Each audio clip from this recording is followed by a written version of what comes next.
दोस्तों Vodafone idea की बात करें तो स्टॉक के अंदर बहुत बड़ी गिरावटें आज दिखाई दे रही है। और इस गिरावट के पीछे वजह है बाजार में तूफानी गिरावट। आज बाजार बहुत बुरी तरह से गिरा और इसके पीछे वजह है यूएस में डोनाल्ड ट्रंप ने जो टैरिफ लगाया उसका असर पूरे विश्व के बाजारों में देखने को मिल रहा है। बाजार में बहुत भारी गिरावट हो रही है और ये गिरावट क्यों हो रही है, इसके पीछे रीजन क्या और आगे की क्या संभावना, सारी जानकारी चाहिए। तो इससे पहले ऑलरेडी हमारा मार्केट पे वीडियो बन चुका है, वो वीडियो जाके आप ज़रूर देखें। बहुत सारी बातें हैं जो इसके पीछे वजह, लेकिन कुछ फ़ायदा भी हो रहा है डोनाल्ड ट्रंप की इस फैसले से। इंडिया को क्या फ़ायदा हो रहा है वो भी समझेंगे, उस वीडियो में आपको अच्छे से समझ में आ जाएगा। अब यहाँ पे सेबी ने एक बड़ी राहत दी है वोडाफोन आइडिया को, सरकार की स्टेक को लेकर। क्या है पूरी खबर, उसको समझने की कोशिश करेंगे और जानेंगे क्या है आगे की संभावना। लेकिन मैक्वेरी ने यहाँ पे रेटिंग को डाउनग्रेड किया है वोडाफोन आइडिया की। क्या है आगे की रणनीति। लेकिन फ्रेंड्स, उससे पहले अगर आप पहली बार हमारे चैनल पे आए तो चैनल को सब्सक्राइब कर दीजिए, एक बेल आइकॉन दबा दीजिए ताकि जब भी नया वीडियो बने पहला नोटिफिकेशन आपको मिले। वीडियो पसंद आए तो लाइक से जरूर कीजिए। चलो फ्रेंड्स, वीडियो स्टार्ट करते हैं। मैं हूँ आपका दोस्त एस बी दवे और हमारे अपने चैनल ऑनलाइन कमाई में आपका बहुत बहुत स्वागत है। तो सबसे पहले बीएसई सेंसेक्स की बात करें तो आज 75,360 के स्तर पे आपको दिखाई देगा, जहाँ पे 934 पॉइंट की ज़बरदस्त गिरावट है, यानी 1.23% गिरा है बीएसई सेंसेक्स। तो काफ़ी बड़ी गिरावट देखने को मिल रही है और क्लियरली सिग्नल है कि बाज़ार बहुत ज़्यादा वीक है और ग्लोबल रीजन इसके पीछे जवाबदार है। वोडाफोन आइडिया में भी बड़ी गिरावट है, 7.88 के आसपास समय दिखाई देगा वोडाफोन आइडिया, जहाँ पे 3.79% की गिरावट है। काफ़ी बड़ी गिरावट है और देख सकते हो कि आज इंट्राडे में इसने बेहतर करने की कोशिश की थी। कल की क्लोजिंग के आसपास खुला था, लेकिन बाजार में जो बिकवाली का जोर है और साथ में जो मैक्वेरी ने डाउनग्रेड रेटिंग, उसका असर निगेटिव देखने को मिला। तो अब जो बड़ी अपडेट निकल के आ रही है, सरकार को वोडाफोन आइडिया के शेयर होल्डर्स के लिए नहीं लाना पड़ेगा ओपन ऑफर, सेबी ने दे दी है छूट। तो कैपिटल मार्केट रेगुलेटर सेबी ने सरकार को वोडाफोन आइडिया लिमिटेड के शेयर होल्डर के लिए एक ओपन ऑफर लाने से छूट दे दी है। सरकार ने स्पेक्ट्रम बकाया को इक्विटी में बदलने के लिए कंपनी में 34% से अधिक की हिस्सेदारी को खरीदने का प्रपोजल दिया है। इस कन्वर्जन से कंपनी में सरकार की हिस्सेदारी वर्तमान 22.6% से बढ़कर लगभग 49% हो जाएगी। इससे वीआईएल अपने कस्टमर के लिए सर्विस जारी रखने और भारत में टेलीकॉम की पहुंच बढ़ाने में सक्षम हो पाएगी। नियमों के तहत किसी लिस्टेड कंपनी में 25% या उससे अधिक हिस्सेदारी हासिल करने वाली एंटिटीज़ को शेयर होल्डर्स के लिए एक ओपन ऑफर लाना होता है। इसके चलते वीआईएल में भारत सरकार की शेयर होल्डिंग को 48.99% तक बढ़ाया जाना सामान्य तौर पर टेक ओवर नियमों के तहत एक ओपन ऑफर को ट्रिगर करेगा। लेकिन सेबी ने इससे सरकार को छूट दे दी है।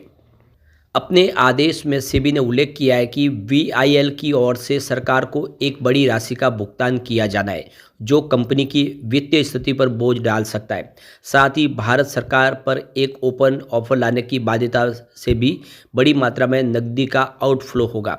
ऐसे में भारत सरकार को ओपन ऑफर की बाध्यता से छूट देना उचित होगा, जैसा कि टेक ओवर रेगुलेशन 2011 में निर्धारित किया गया है।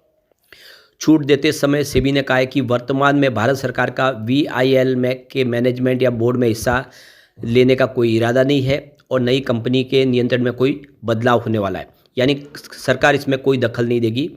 इसके अलावा ऐसी होल्डिंग को पब्लिक होल्डिंग के रूप में क्लासिफाइड किया जाएगा, यानी जो सरकार की हिस्सेदारी होगी वो पब्लिक होल्डिंग के रूप में ही होगी। पिछले महीने सरकार ने संकटग्रस्त वीआईएल को जीवन दान देते हुए कंपनी के 36,950 करोड़ रुपए के स्पेक्ट्रम नीलामी बकाया को इक्विटी में बदलने का फैसला किया था। सेबी ने पूरे लेन देन में शामिल पब्लिक पॉलिसी और सार्वजनिक हित का हवाला दिया है।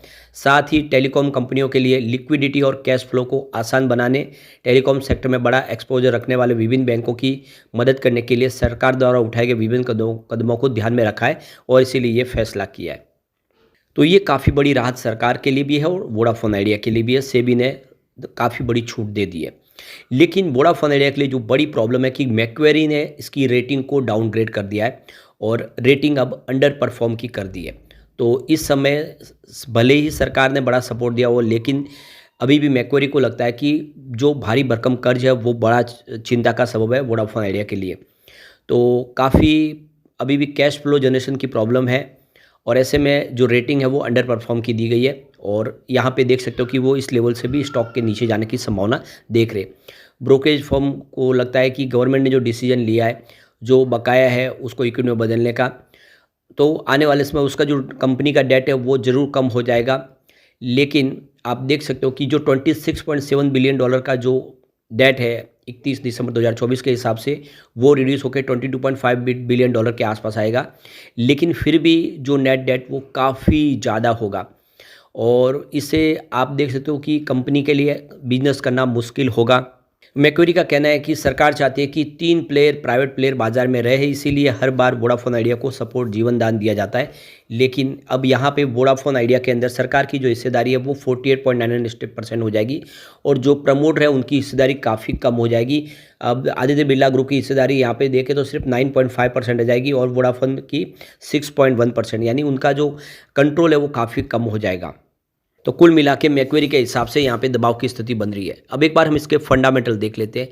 आरओसी इसका इस समय -2.01 है, इसका पी रेशियो -2.09 है और इंडस्ट्रीज़ का जो पी रेशियो 53.47 का है।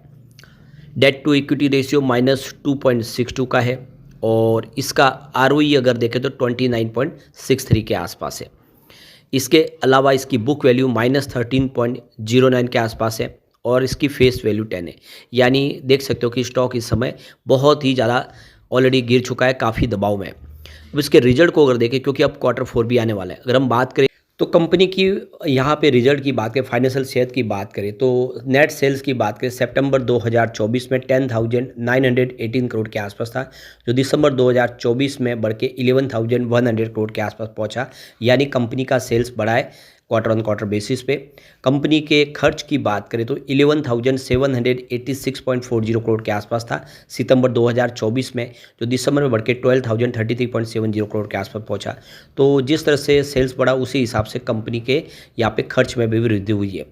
प्रॉफिट बिफोर टैक्स की बात करें तो -7,168.10 करोड़ के आसपास है, यानी कंपनी को 7,168 करोड़ का लॉस था सितंबर में। दिसंबर में ये लॉस कम होकर 6,606 करोड़ के आसपास है, लॉस में कमी हुई। ऑपरेटिंग प्रॉफिट की बात करें तो -7,175 करोड़ के आसपास था सितंबर क्वार्टर में, जो दिसंबर में 6,609 करोड़ के आसपास रहा। तो ऑपरेटिंग प्रॉफिट जो माइनस है वो भी धीरे धीरे कम हो रहा है। नेट प्रॉफिट 7,175 करोड़ के आसपास था माइनस, जो देख सकते हो कि दिसंबर में 6,609 करोड़ के आसपास रहा। तो कंपनी का लॉस जो है धीरे धीरे कम हो रहा है। आने वाले समय कंपनी के लिए स्थिति मजबूत हो सकती है, क्योंकि कंपनी अब 5G सेवाएं हर स्टेट में, हर राज्य में शुरू करेगी, तो कंपनी अपने फिर कस्टमर को पाने की उम्मीद रख पाएगी और बिजनेस चल पाएगा। लेकिन फ्रेंड्स, कोई भी इन्वेस्टमेंट करने से पहले अपने फाइनेंशियल एडवाइजर से एडवाइस ले ले या अपना खुद का रिसर्च करें, क्योंकि मैंने वीडियो आपके एजुकेशनल पर्पज़ के लिए ही बनाया। वीडियो पसंद आए तो लाइक से जरूर कीजिए और चैनल को सब्सक्राइब कर दीजिए। Thank you friends.